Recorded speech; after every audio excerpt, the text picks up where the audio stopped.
So when it comes to creating inclusive classrooms, it's important that we take the time to really understand where people are coming from. So today we're going to take a deeper look at Down syndrome, and we're going to learn from parents what it is that they really want the church to know. We're so glad you're here today. So I hear you have a new student coming to your class who has Down syndrome. That's great.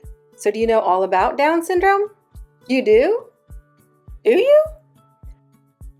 Down syndrome is the most common chromosomal disorder diagnosed in the U.S. It is also a syndrome that many people feel familiar with, which is great news. But do you think there may be more to Down syndrome than most people know? Well, we asked parents of children who have Down syndrome what they thought. Turns out, there's a lot to learn. Down syndrome. What parents want you to know? The first thing that parents would love you to know is the basics. Down syndrome is a chromosomal condition that occurs when an extra copy of chromosome 21 is present. There are 3 types of Down syndrome, with trisomy 21 being the most common in about 95% of cases. Down syndrome is not caused by something a mother did while she was pregnant. This error in cell division occurs at random. People with Down syndrome often share some common traits. They may have low muscle tone, short stature, an upward slant to their eyes, a single deep crease across the palm, and many have mild to moderate intellectual disabilities. But there's one thing that people who have Down syndrome share that parents want you to always remember. Each one of them is unique. Every person who has Down syndrome has their own unique personality, gifts, skills, sense of humor, quirks, things that make them happy and things that make them mad, things that they love and things that they don't, just like everyone else. So remember this, if you've met one person with Down syndrome, then you've met one person with Down syndrome. The second thing that parents would love you to know is what you say matters. Something that's important to understand about children with Down syndrome is that their receptive language often comes before expressive language. This means that a person, even if they are nonverbal or minimally verbal, often can understand what's being said to them or in front of them, even if they don't have the skills to communicate back verbally yet. So assume that everything you say is being absorbed, because it probably is. Talk directly to the person, not to others about them.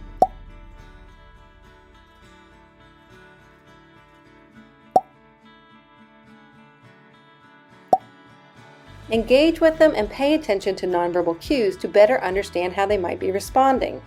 Treat them the same way you would like to be treated, with respect and dignity. You know who else is listening? Families. So show them you care by using preferred language. This list from the National Down Syndrome Society can help. Down syndrome is preferred over Down syndrome or Downs. Down syndrome is a condition or syndrome, not a disease.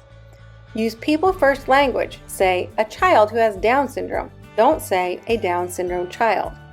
And intellectual disability is a preferred term to describe a cognitive delay.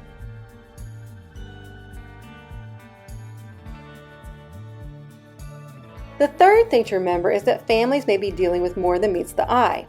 Did you know that people who have Down syndrome are at an increased risk for certain medical issues? Almost half of babies born with Down syndrome have a congenital heart defect, and low muscle tone can sometimes cause difficulties in certain areas, like movement and GI issues. They're also more at risk to develop childhood leukemia, sleep apnea, thyroid problems, vision problems, hearing loss, and more. So there's a lot of stuff that parents may be dealing with even when we don't realize it. And there's something else challenging that parents shared. Many people believe a misconception that people who have Down syndrome are happy all the time. This myth is simply not true. People who have Down syndrome have good moods and bad moods, just like everyone. So remember not to make assumptions and to be kind always. Now, when we asked parents what they wanted people to know, this next answer was the most common by far.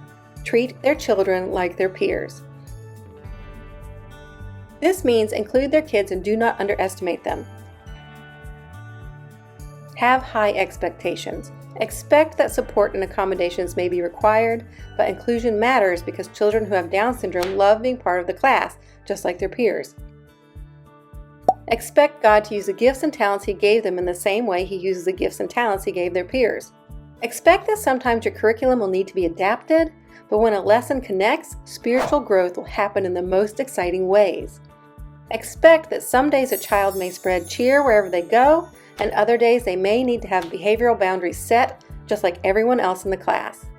Expect that the more time you spend with a child who has Down syndrome, the less you'll see them as a child who has Down syndrome, and the more you will just see them for themselves.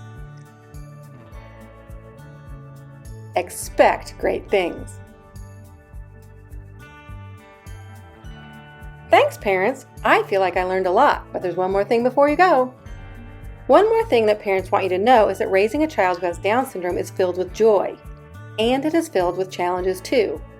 If we want our church families to feel like, well, family, we need to create a safe place for parents to be able to talk about both. So get to know your families, ask questions, and really listen to the answers. Don't make assumptions and don't pass judgments.